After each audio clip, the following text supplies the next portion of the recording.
Do you want to turn off repost notifications on TikTok? You can hide the reposts notification in TikTok with just a few simple steps.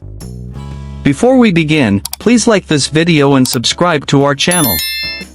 I've also included some helpful tools and apps in the description, so be sure to check them out.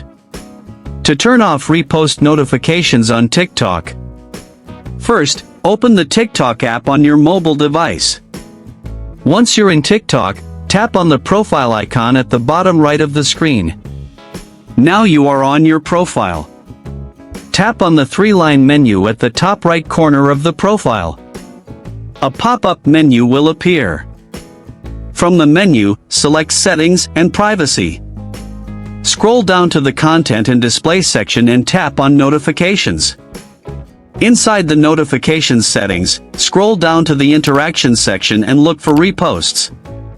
Now, turn off the toggle switch button next to Reposts to hide notifications. Once disabled, you will no longer receive alerts when someone reposts your video on TikTok.